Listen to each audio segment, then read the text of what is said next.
नमस्कार। आज हम बात करने वाले हैं एशिया के सबसे पुराने फुटबॉल टूर्नामेंट पर 134वां डूरंड कप 2025।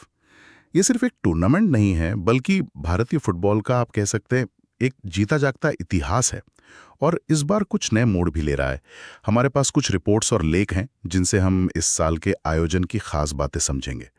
तो चलिए थोड़ा गहराई में उतरते हैं, देखते हैं कि इस ऐतिहासिक कप के इस संस्करण में क्या क्या खास है। बिल्कुल।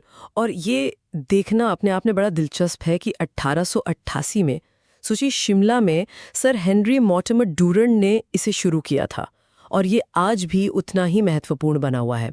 अभी हाल ही में 4 जुलाई को इसका औपचारिक आगाज भी हुआ। हाँ, राष्ट्रपति भवन कल्चरल सेंटर में हुआ था ना। जी हाँ, वहीं पर राष्ट्रपति द्रौपदी मुर्मू जी ने तीनों प्रतिष्ठित ट्रॉफियों का अनावरण किया।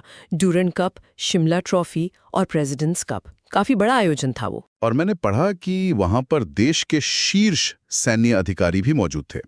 General Anil Chauhan, general Upendra Dwivedi, admiral Dinesh Tripathi, air marshal Amarpreet Singh और साथ में संदेश झिंगन भी थे। हाँ, संदेश झिंगन भी थे। ये दिखाता है कि सशस्त्र बलों का जुड़ाव कितना गहरा है इस टूर्नामेंट से, हमेशा से रहा है। सही कहा। और यही तो इसकी खासियत है ना। ये एक तरफ नागरिक क्लबों की वो जबरदस्त प्रतिस्पर्धा दिखाता है और दूसरी तरफ सशस्त्र बलों का अनुशासन, एकता, वो मूल्य, उनका एक अनूठा संगम है ये। खेल के जरिए ये दो दुनियाओं को जोड़ता है। तो इस साल टूर्नामेंट 23 जुलाई से शुरू हो रहा है और 23 अगस्त तक चलेगा। लेकिन जो सबसे बड़ी बात मुझे लगी वो है इसका विस्तार। पहली बार 5 राज्यों में 6 शहर। हाँ, ये बहुत बड़ा डेवलपमेंट है। कोलकाता तो है ही, साथ में जमशेदपुर, शिलोंग, इम्फाल और कोकराझार।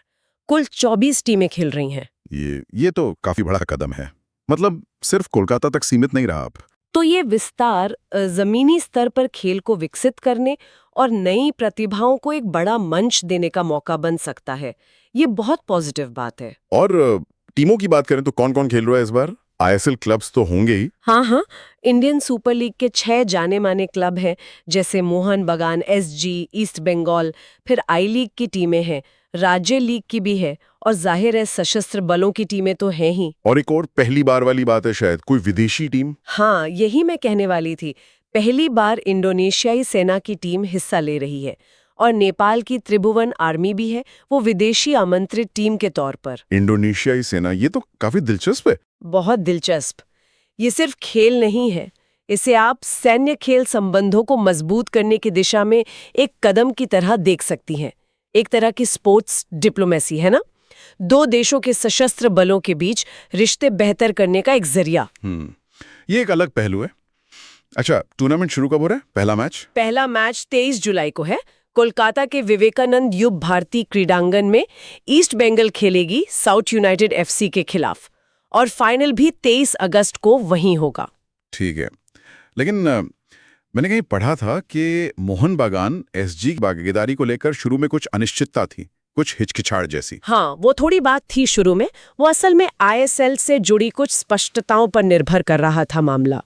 और यहीं पर एक बड़ा मुद्दा है जो शायद पर्दे के पीछे चल रहा है। क्या मुद्दा?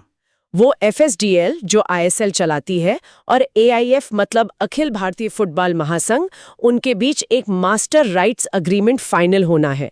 उसमें देरी हो रही है। अच्छा। और इस देरी की वजह से ना अगले साल आईएसएल कब होगा, कैसे होगा, इस पर एक अनिश्चितता बनी हुई है, जिसका असर क्लबों के प्लानिंग पे पड़ रहा है, उनकी तैयारियों पर। तो मतलब ये जो प्रशासनिक मामला है, इसका असर सिर्फ आईएसएल तक ही नहीं बल्कि डूरंड कप जैसी प्रतियोगिताओं में टॉप टीमों की पूरी भागीदारी पर भी पड़ सकता है, ये कहना चाह रही है आप? बिल्कुल। ये क्लबों के लिए भी चिंता की बात है और फैंस के लिए भी। ये भारतीय फुटबॉल के बड़े ढांचे से जुड़ा एक अहम मुद्दा है जो अभी सुलझा नहीं है। समझ गया। तो कुल मिलाकर अगर देखें, 134वां डूरंड कप एक तरफ तो अपना ऐतिहासिक महत्व लेकर खड़ा है और इस बार अभूतपूर्व विस्तार भी हुआ है। 5 राज्य, अंतर्राष्ट्रीय टीमें जैसे इंडोनेशियाई सेना, काफी कुछ नया है। हाँ, नयापन भी है और इतिहास का भार भी। लेकिन वहीं दूसरी तरफ ये आईएसएल समझौते वाली प्रशासनिक चिंताएं भी हैं जो कहीं ना कहीं से जुड़ रही हैं। सही कहा। तो ये टूर्नामेंट सिर्फ फुटबॉल मैचों का एक कलेक्शन नहीं है। ये असल में भारतीय फुटबॉल का जो मौजूदा परिदृश्य है, जो क्षेत्रीय विकास की कोशिशें हो रही हैं और यहाँ तक कि स्पोर्ट्स डिप्लोमेसी, इन सब की एक झलक दिखाता है। तो यहाँ एक सवाल मन में आता है कि क्या ये जो नया फैला हुआ प्रारूप है और ये जो अंतर्राष्ट्रीय भागीदारी बढ़ी है, क्या ये डूरंड कप को एशिया में क्षेत्रीय प्रतिभा दिखाने और खेल कूटनीति को मजबूत करने का एक और भी बड़ा मंच बना पाएगी? ये एक बड़ा सवाल है। या फिर क्या ये जो प्रशासनिक मुद्दे हैं, जैसे आईएसएल समझौते में देरी, क्या ये इसके भविष्य के विकास पर, इसकी पूरी क्षमता को अनलॉक करने में कहीं ना कहीं एक बाधा बनेंगे? ये देखने वाली बात होगी और इस पर सोचने की जरूरत है। ये सवाल भारतीय फुटबॉल के भविष्य के लिए काफी मायने रखता है।